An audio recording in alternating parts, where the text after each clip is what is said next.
So the first question, as you can see, is about hydrogen reacts with oxygen as shown in the equation. Okay, that sample releases 286 kilojoules of energy. This 286 kilojoules of energy simply means that because you burned 1 mole of this, it is giving us 286 kilojoules. So calculate the energy released when 25 grams is completely combustible. So this information is there to give you a ratio.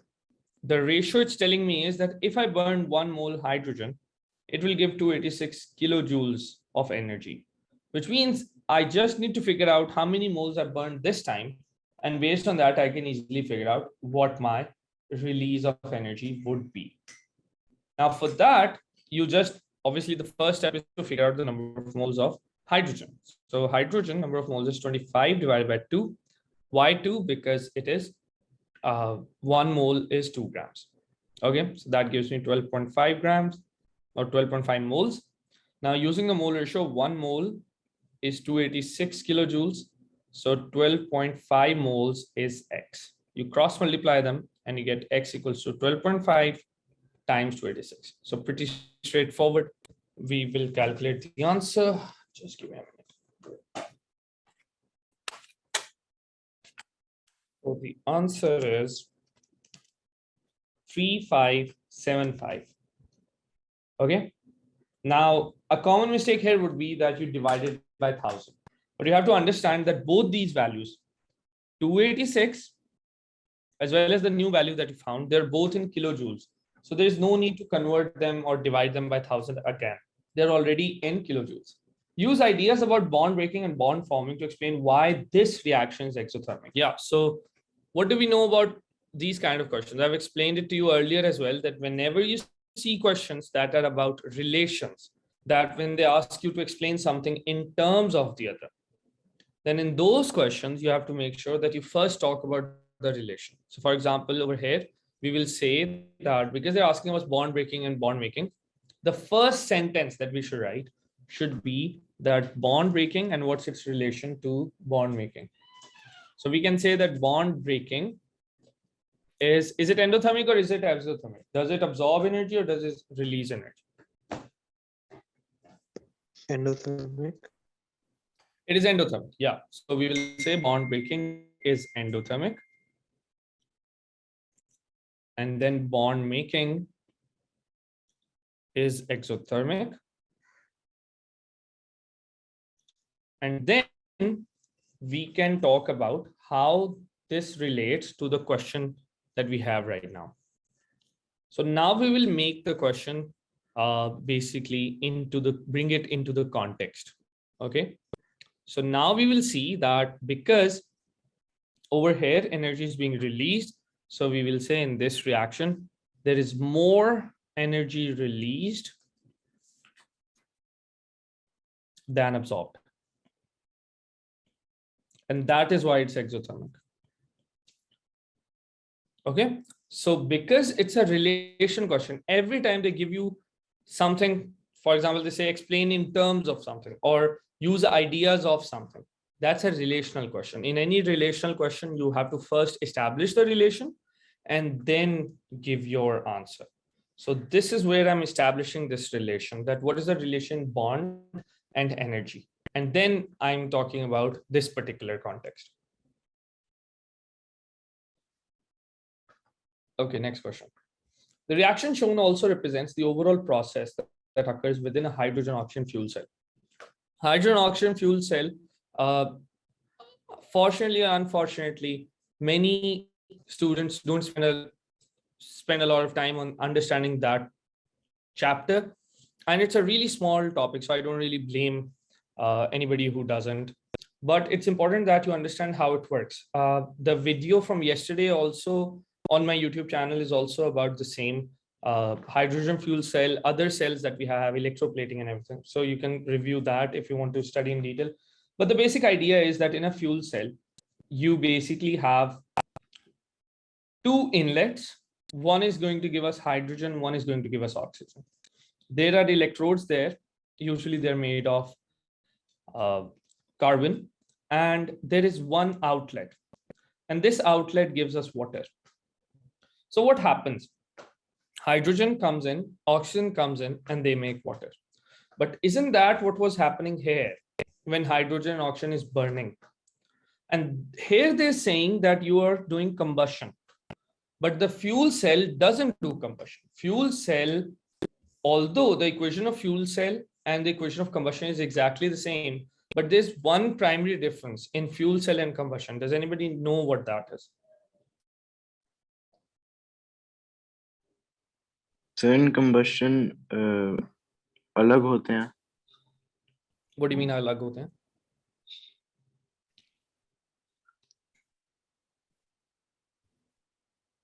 So in combustion, you need a flame, right? And you burn these things to release energy. The energy that is given out is heat energy. In a fuel cell, the energy that is given out is electrical energy. This is the energy that is selected over here. You can apply a voltmeter, or you can get a resistor or something that uses the energy that is given from this. So basically, these hydrogen gas and oxygen gas, they first ionize. In combustion, they don't ionize, they just burn and they release heat energy. Over here in a cell, they first form ions. Hydrogen forms hydrogen ions, and oxygen forms hydroxide ions. So there's 4 hydroxide ions that are being made. So, and then those ions react with hydrogen ions and form water. So first oxygen reacted with hydrogen to form hydroxide ions, but you already have other hydrogen ions as well. So what happens when you bring H positive and OH negative together? You get water. So they will together. So while they will first produce hydroxide ions, as I wrote earlier, but then they will react with the hydrogen ions present and form 2 water here. And that water goes out. So fuel cell and burning hydrogen, they're both going to release energy, exactly 286 kilojoules of energy for 1 mole of hydrogen, both of them. But in a fuel cell, it doesn't burn it. It gives electrical energy out, which makes it relatively safer than burning hydrogen. Okay. So yeah. So describe one advantage of using hydrogen oxygen fuel cell to power a motor vehicle rather than burning gasoline. So here the question is not about burning in general, but about burning gasoline. When you burn gasoline, which is basically petrol, what gases are released? So for example, in any hydrocarbon, when you burn it, what gases are released? Carbon dioxide. Carbon dioxide and steam. Those 2 gases are released. But over here, there's only water being given out. There's no carbon dioxide. So there's no carbon dioxide given as a byproduct, or you can say it is only giving us water as a byproduct, which is safer for the environment. Secondly, electrical energy does not, there is more loss in heat energy than in electrical energy. So transferring energy through electricity is much more efficient. That is why we transfer energy through electricity. We build a dam in one city and we transfer that energy made to another city. You might have not have heard of somebody burning a fire in one city and transferring that energy to another city. That will be very inefficient. They'll lose a lot of heat in that process, a lot of energy. But you can generate electricity in one place and transfer it to another place without losing a lot of it. So it's very efficient. And that is another reason why burning gasoline is not as useful as using the cell. So we can say that number 1, no harmful gases like carbon dioxide produced here, where you have to specify produced in fuel cell. Okay. Similarly, you can say only water produced as byproduct. That's also another point you can make. You could also say that fuel cell is much more efficient.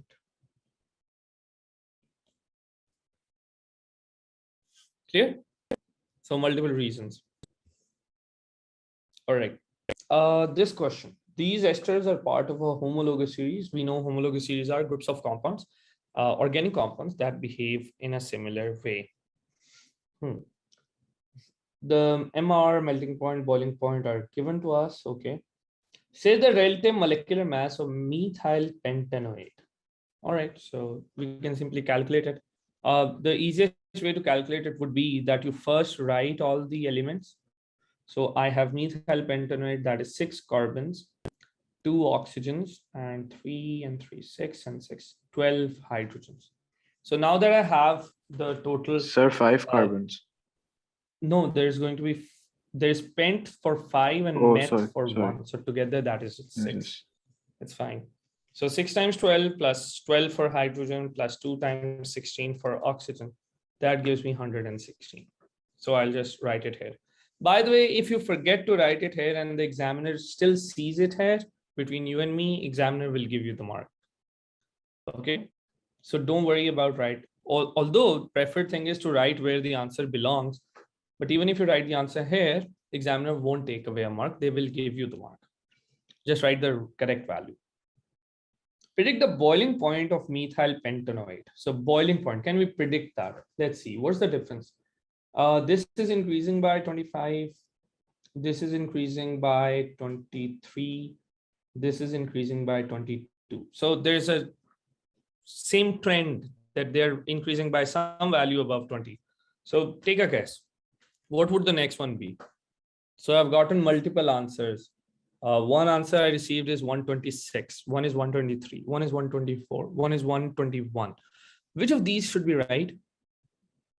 Turns out they're all correct because there's a trend here and there's no fixed value that is increasing. It's 25, then 23, then 22. So any change that is around 20 or more, that is acceptable. So examiner will have a range of answers that they'll choose. Okay, so yeah, all of your answers are correct. All right. Explain why it is not possible to predict the melting point. Let's see. Is there a trend in melting point? This is increasing by 2. Then this is increasing by 10. Then it is increasing by 7. No, wait a minute. It's decreasing by 7. This is increasing by 10. This is increasing by 2. And then suddenly decreasing by 7. So there's no fixed trend. Okay. So you can say that it is not possible to predict because, or just say, don't even write because, just say that melting point increases, then decreases. So there is no fixed trend. So that's acceptable. But you have to talk about the table that they've given. You have to refer to the table. Either you talk about the values or you talk about the change or you just talk about what it is doing. Okay, just saying it is not possible because there's no fixed trend might not be the best way to explain this. Okay, but you can still say that and the examiner will accept it because you have still talked about a trend. Okay, at 35 degrees Celsius, methyl methanoate is a gas. Explain how the data in the table shows this. Why is anything a gas at room temperature? So you have to understand the relation between melting point, boiling point, and room temperature. So whenever you want to know what state something is in, for example, I say sodium chloride freezes at, and I'm just making this value up. Let's suppose sodium chloride melts at 802 degrees Celsius and boils at 1356 degrees Celsius. Again, I just made these values up. I want to know what its state is. So this is melting point, this is boiling point. I want to know what its state is at room temperature. So what will I do? I will put 25 where it belongs. Imagine this was a number line. Where would 25 be? 25 will be over here somewhere, right? It is below 802. And that's how the states are: solid, liquid, gas. So 25 is in the solid area. So it will be a solid at room temperature. At 35, this thing is a gas. Explain how the data shows this. So methyl methanoate, that's the one they're talking about, right? So this is solid, liquid, gas. That's how it is. Below -100, it is solid. Above -100, between that and 32, it's liquid. And above 32, it is gas. And they're saying at 35. So we'll say 35 is over here.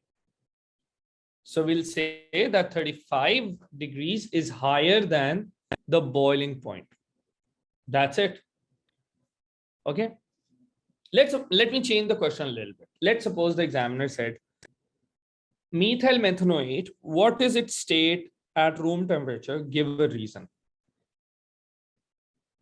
So what you'll do if you use the same method would be that room temperature is 25. So figure out where would 25 be? 25 will be here, right? Below 32, but above -100. So we'll say its state would be liquid. And the reason, room temperature is above the melting point, but below the boiling point. Do you understand this?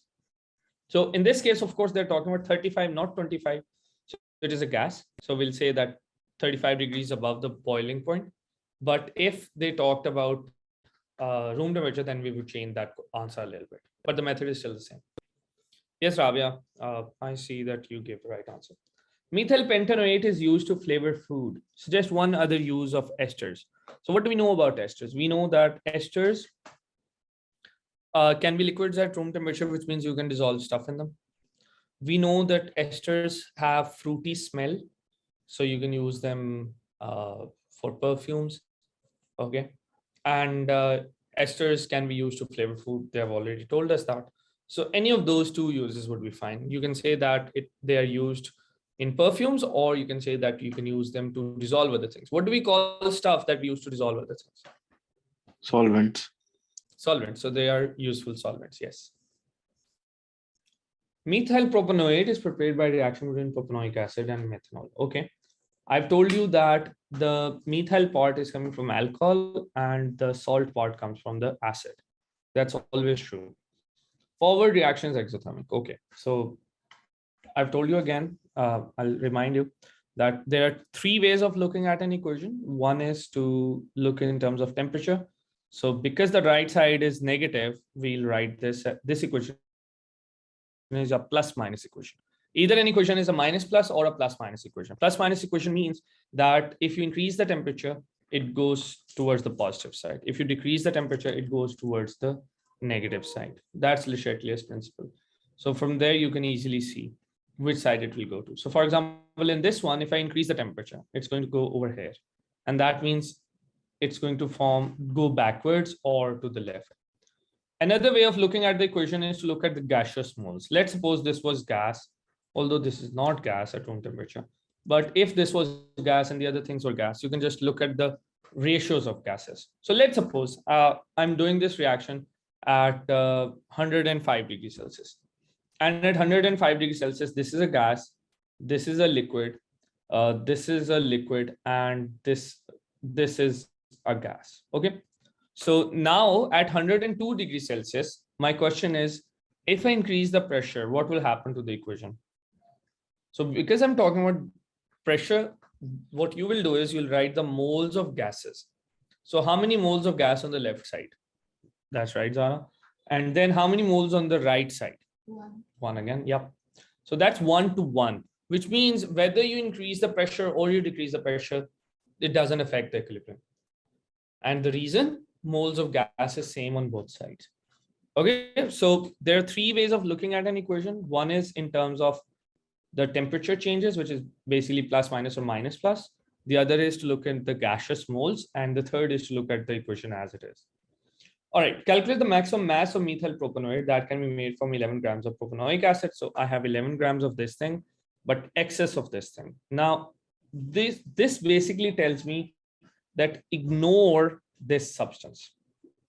Ignore methanol in your calculations. That's what in excess means. Okay, so I have propanoic acid 11 grams. So let's figure out how many moles of this thing are made and then use that to figure out what mass of this.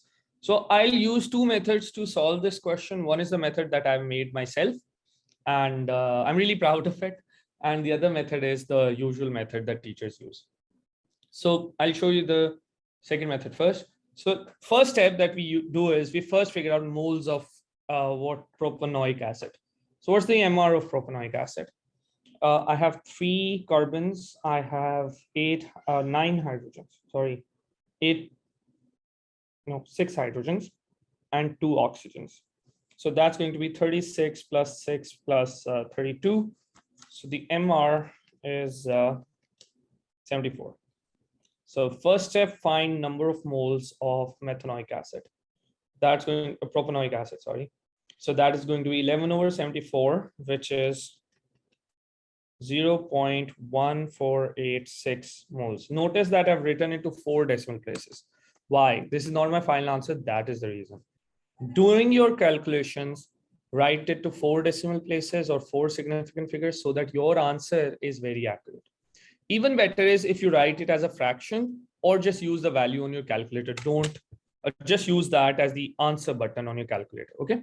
Now the next step, using the mole ratios, I have 1 mole of this and I want to figure out the moles of this thing. My equation ratio says that 1 mole produces 1 mole. So that means if I have 0.1486 moles of this, I'll get the same number of moles of the other thing. Okay. Then I will multiply that with the MR and I'll go back to the table to see methyl propanoate. The MR is 88. So I will just use that value. So mass is going to be 0.1486 multiplied by 88. So that's going to be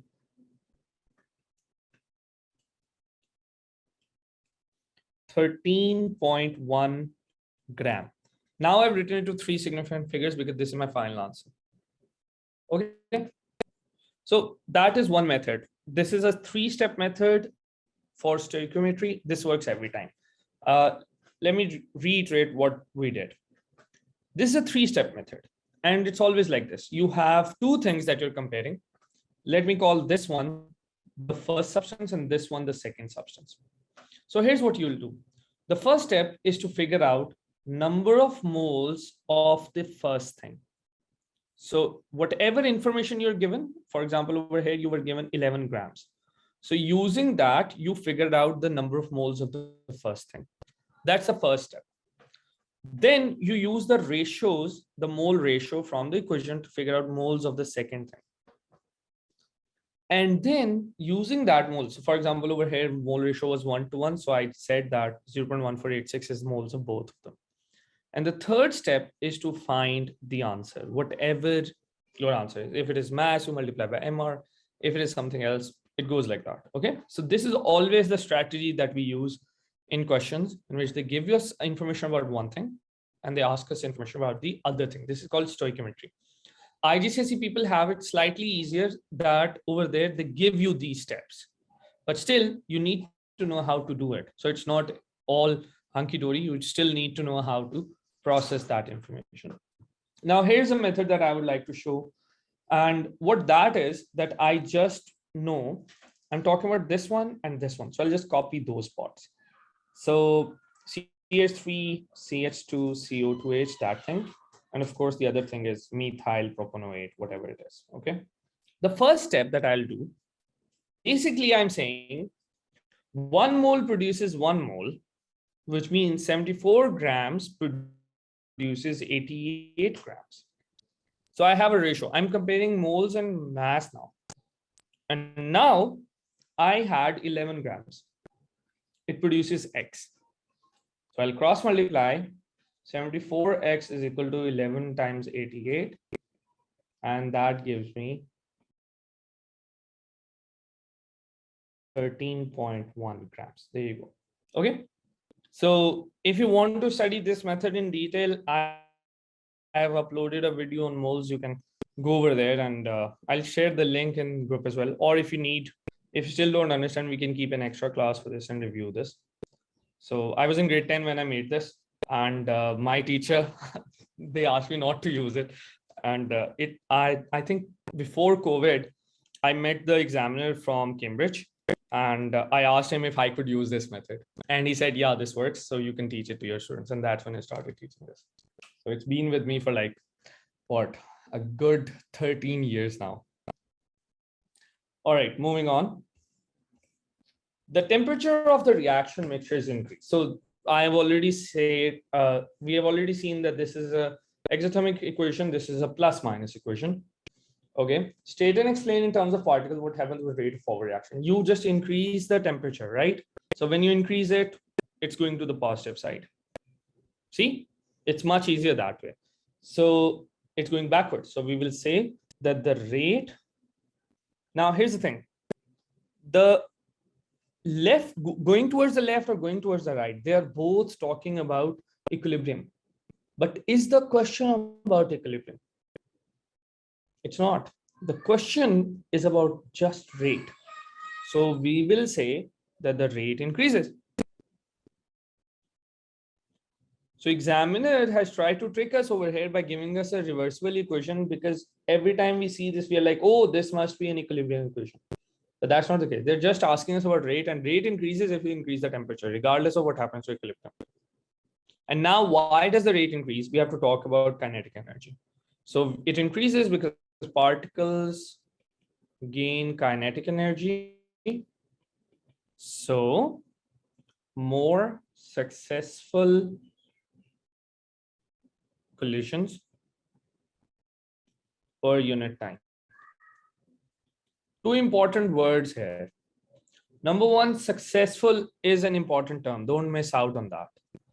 For some reason, people also say fruitful, but I haven't seen that anywhere except for some notes in our students here in Pakistan. Like even for students who are studying in other countries, I haven't seen that word being used. So that's an indigenous answer that we have. So this is fruitful or successful collisions. And secondly, per unit time. The idea of time is important because rate is not just about collisions. It's about increasing collisions in the same time. So there's more successful collisions per unit time. Okay. You can also go a little more in detail by saying that more particles gain more kinetic energy. So there's a higher proportion of particles with energy greater than activation energy. But you can just avoid that if you want, just say collisions and talk about collisions here. Okay, now they are asking about equilibrium. So now this is much easier. So we'll say equilibrium goes to the left. And why does it go to the left? Because it is a forward side is exothermic. We can also say backward side is endothermic. We can also say that to absorb the extra energy, because again, we already know that they have been given extra energy by increasing the temperature. So three ways of explaining this. One, so first step is, of course, it goes backwards. Okay, so what happens to the equilibrium? Equilibrium shifts backwards. Equilibrium goes or shifts or favors the backward side. Okay, that's one. That's the state part. And now we have to explain it. So there's three ways of explaining it. One, we can say because the forward side is exothermic. Number two, you can say backward side is endothermic. Number three, to absorb the extra energy. All of those are acceptable, perfectly fine answers. Okay. This question is about some of the oxides of elements in period 3. Okay, state the electronic configuration of negative ion in sodium oxide. Now, this is an important question in the way it is phrased. Electronic configuration is about how electrons are arranged in shells. So you're going to talk about all the electrons. Negative ion in sodium oxide. So what is this negative ion? What's the name of the negative ion? It is oxide O with 2 minus. Now, here's the traditional method that we have for this. What we do is we are like, okay, this is oxygen by gaining 2 electrons. So oxygen I know is 2,6. So because it has gained electrons, this is going to be 2,8. Right? That is one way we can answer this question. I'll show you another periodic table. Now remember that all ions try to be like their noble gases. All ions try to become like their noble gases. So what is the noble gas that is nearest to oxygen? Over here, just write the configuration of neon. That is 2,8. So the important point to remember is that all ions try to become like the nearest noble gas. That's important. Nearest noble gas. Okay. Let me see if you understand this. Write down the electronic configuration of sodium ion using this method. So what's the nearest noble gas to sodium ion or sodium? Nearest noble gas. If you look at sodium, 1 step back is neon and 7 steps forward is argon. So which is nearest? The one that is 1 step back or 7 steps forward? The 1 step back one, right? So it's neon, and just write the configuration of neon, which is 28. Go on, one more time. Write the configuration of sulfide ion. It's argon, yes. And now we can use, Unzila, your answer to the previous question. We can use it now. So argon has the configuration 288. So that is the configuration of all ions for sulfide, phosphide, chloride, silicide. All of them will have the same configuration.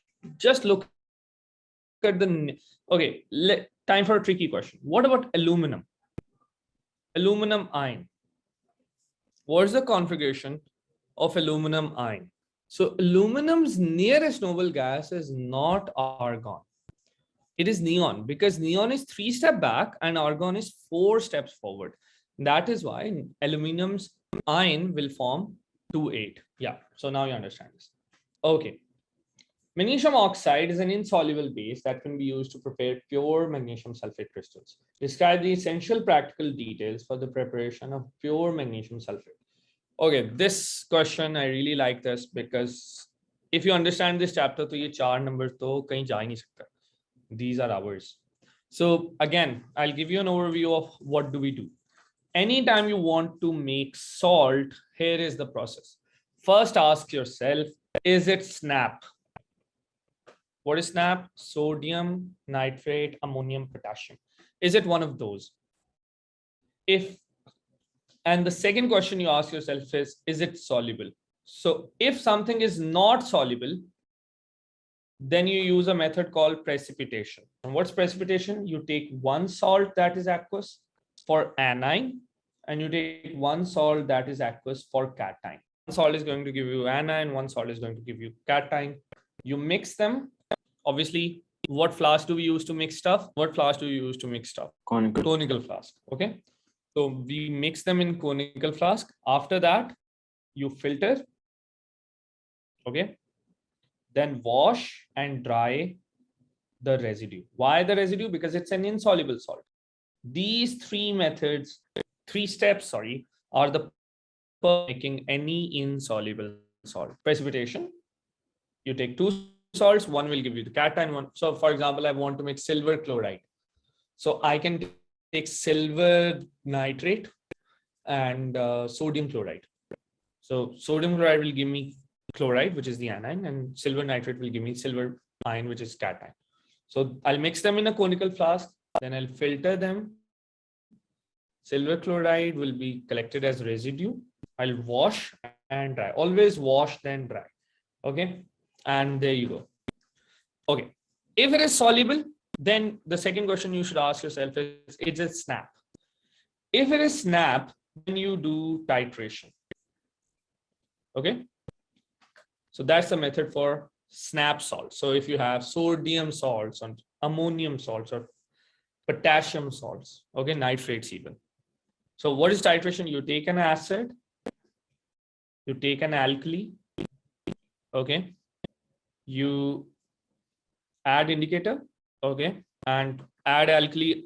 So in precipitation, do the salt that both salt that we take should always be different, or should they be, or can they be the same? For example, if they're you the took same, they won't react with each other. So they have to be, and then you mix them, mix until there is end point. So basically you're adding alkali and mixing it until there's an end point. Then you repeat without indicator. Okay, because it's just to tell us how much alkali to add or how much acid to add. And once you know how much to add, then you repeat without indicator. You don't need the indicator anymore. And then you obviously crystallize. Okay, that's how you get the salt. It's a SNAP. It takes, that is why these are slightly more expensive than other salts to get. And if it is not SNAP, but it is soluble, for example, just like our required magnesium sulfate here, then you just take an acid and a base you can also take metal. Okay, so acid or base. Of course, if the metal is copper, it wouldn't help us anyway. So Iman's question is, can we add activated charcoal instead of repeating experiment? So that's a neat idea because activated charcoal will absorb a lot of things, but I'm not sure if all indicators can be absorbed by charcoal. Absorb a lot of things, but I'm not sure if it will work for all indicators. So safer bet would be to just repeat the experiment. Okay. Also, using charcoal, you will have to add another step. You will have to filter it and then crystallize. So take your pick. Okay, so acid plus base or acid plus metal. Of course, if it is copper, you can't use the acid plus metal method. So what do? You mix them, you heat and mix. That's important because most bases are insoluble, so they wouldn't dissolve. So you heat them so they actually start to dissolve. And of course, whenever you're heating stuff, make sure you mix them in a boiling flask. If you're just mixing, conical flask is good. If you're heating and then mixing, a boiling flask is what you need, the round bottom one. Okay. Okay. So we heat and mix. Now, an important, very important detail to mention here is that base or metal should be in excess. Very important. That carries one whole mark. And of course, if you're doing it in the lab, this will give you the result that you're looking for. Why do we want it in excess? Because we want all the acid to be used up so that there is no acid remaining after we are done with the salt process. All the acid is used up. That's why we do this. Okay, so heat and mix. Okay, then you filter. Of course, the salt is soluble, base is insoluble. So base will be left over at the residue. You'll collect the filtrate. So then you crystallize or evaporate the filtrate. Again, it depends on what you want to achieve with this. If you want to just get crystals, then you do crystallization, which is saying that you heat it partially or heat to saturation point and then left to cool so that it can form crystals. Or if you want to get dry powder, then you suddenly just keep on heating it until it has reached uh, it is heated to dryness. That is the method that we're looking for. Okay, so this is a very neat way of making any salt that you give us. So for example, in this case, I want to make magnesium sulfate. So give me any base that will give me magnesium, any base with magnesium in it. If you can't think of one, just read the question. So magnesium oxide is a good base to use. We could also use magnesium hydroxide or magnesium carbonate. Okay, so we take that. So what's the method? You take what acid will give me sulfate? What Sulfuric acid will acid. give me sulfate? Sulfuric acid, yes. So I take sulfuric acid, add sulfuric acid to excess magnesium oxide. That excess word is very important. Don't miss out on that. Okay. And then, of course, filter the mixture. Okay. Heat to saturation point, heat the filtrate or evaporate the filtrate to saturation point or point of saturation. We can also call it crystallization point. Then slowly cool. And there you go, 4 mark. And of course, you have just made perfectly good salt. So this is your breakdown of marks. Okay. An oxide of phosphorus contains this much mass of phosphorus. So this is a pretty neat, easy to solve question. One thing that I wanted to highlight in this question was that they haven't told us how much oxygen is there. Rabia's question is that can we write answers in points or paragraph is important. Actually, both of them are acceptable. You can write it in points, you can write it in paragraph, you can even draw a flow chart. Even that is acceptable. Okay, you just have to convey your information, correct information in the best way possible. Second, Unzila's point is then shouldn't we wash after we filter, right? So that's fine. But for soluble salts, we usually don't need to wash them. But whether you wash them or not, you will get the salt anyway. For insoluble salts, it's important to wash them because we want to make sure all the impurities are taken out. All right, so over here in phosphorus oxide, they haven't told us the amount of oxygen. And that's fine. We know the total is 100%. So if phosphorus is 43.7% oxygen, because this is only phosphorus and oxygen in this thing, oxygen would be 100 minus that. So that is 56.3. Now, the basic assumption why this method that I'm about to show you works is because we assume that I have 100 grams of this. Okay. So how do you find empirical formula? You always find moles. So divided by their AR. So for phosphorus, if I'm not wrong, it's 31. Yeah. And for oxygen is 16. Why are we doing this? Because we want to find moles. And why do we need moles? Because empirical formula is all about mole ratio. So I first find moles, then I find the ratio, and that's how I know empirical formula. And that's why this method works. So I'll divide 43.7 by 31. So that gives me 1.41. And similarly, 56.3 divided by 16 is going to be 3.5. Okay, so I've gotten that. Now I'll do, this is 5.2. Now, because these are moles, I'll divide them to find their ratio. So divide by the smaller number to find the ratio. So 1.41, 1.41. So this is going to be 1 and that is going to be 2.5. Now here's the thing. You cannot round off 2.5 to 2 or 3. You can't round off. What you need to do whenever you have halves or 1/3 or 1/4 or 1/5, you multiply them by a number so that it becomes a whole number. So what do I multiply 2.5 with so that it becomes whole number? I can double it, right? I double this whole thing and that gives me 2:5. So that's the evidence that my empirical formula is, I'm on the right track. So my empirical formula is P2O5. Okay, so you've solved it. Now this question is basically asking us for the MR. Now, the idea is that empirical formula has empirical mass and the molecular formula has molecular mass. So if I divide molecular formula by empirical formula, or I divide molecular mass by empirical mass, the answer should be the same. And that is the working principle behind it, that molecular formula by empirical formula or molecular mass by empirical mass both give us the same answer. So let's see. They're saying 2.56 grams contains this many moles. Okay, so let me find the MR. I know MR is mass over number of moles, or number of moles is mass over MR, so I can just use that. So 2.56 divided by number of moles, that is 284. Okay, this is my MR, molecular mass.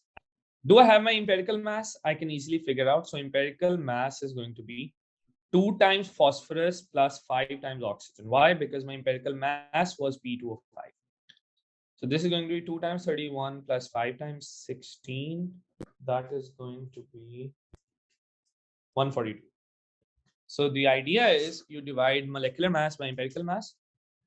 You get the same answer as molecular formula by empirical formula. So this is 2, which means I need to multiply my empirical formula by 2.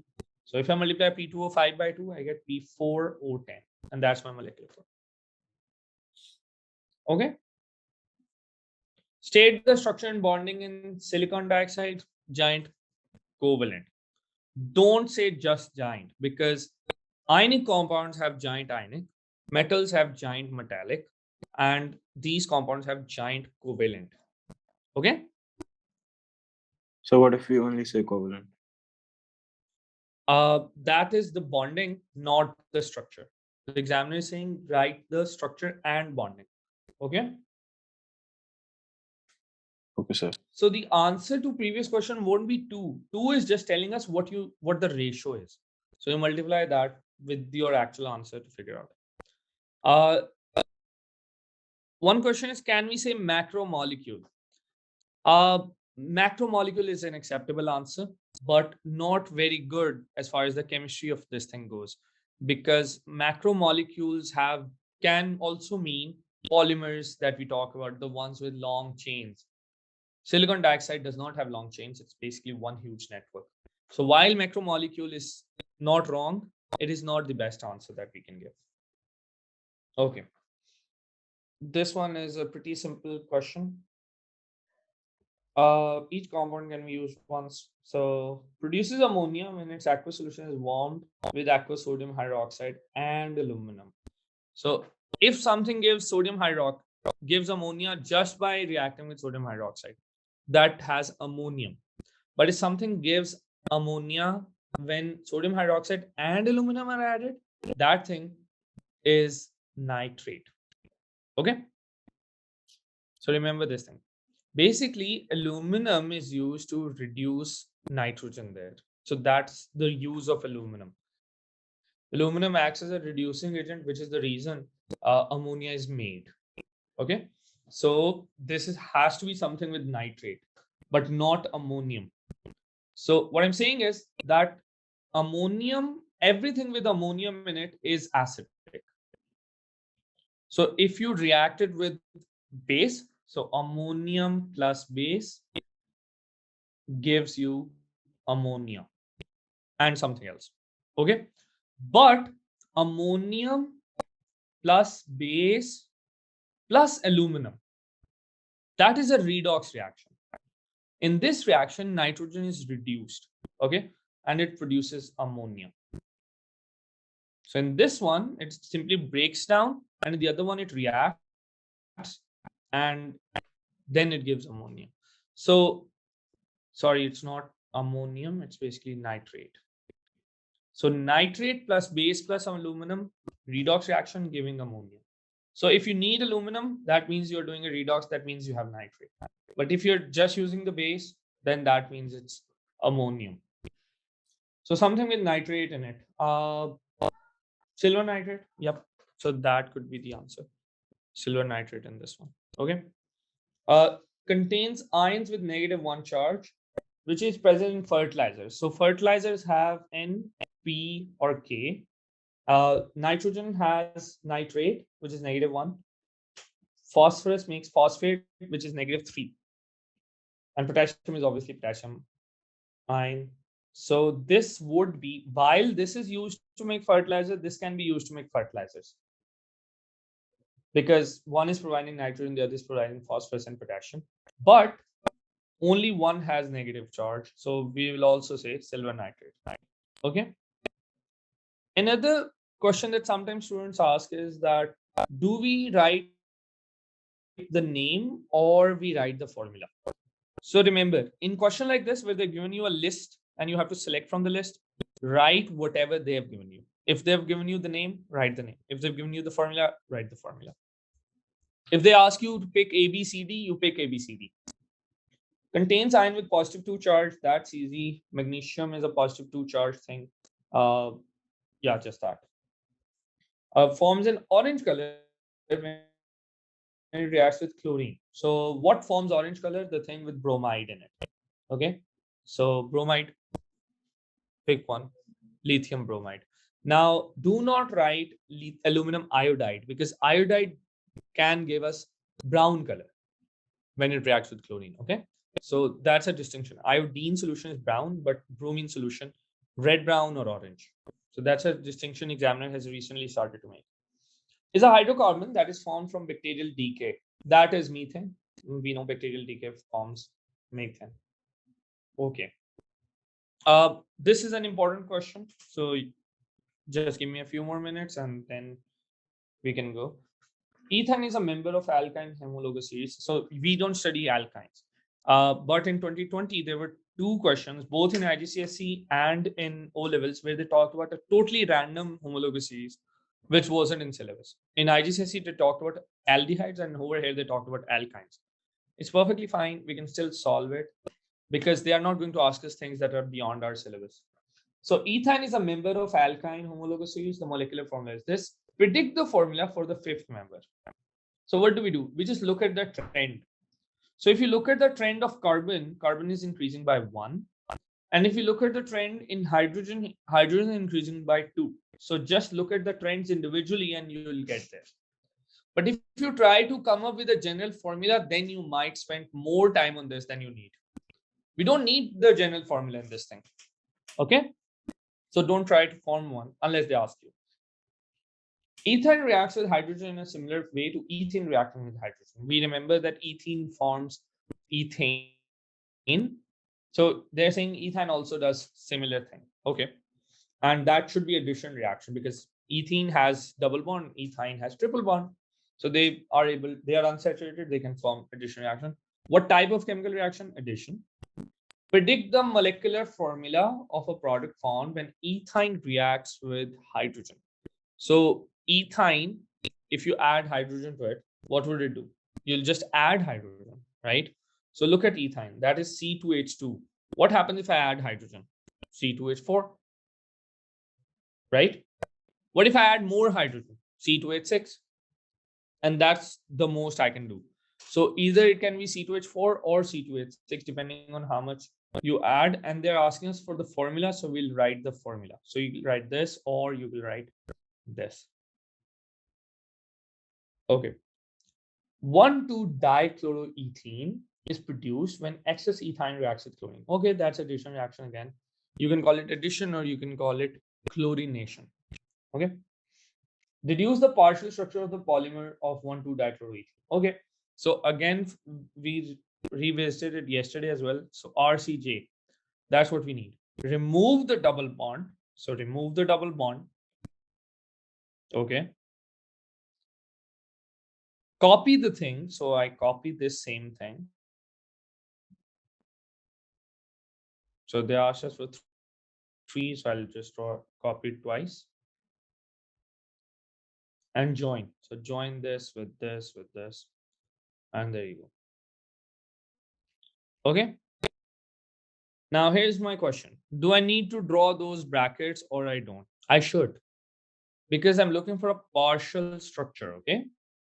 Partial structure means that the thing is continuing, it's not ended. So if you don't write those bonds going outside, you risk losing a mark. So that's for the paper today. Any questions?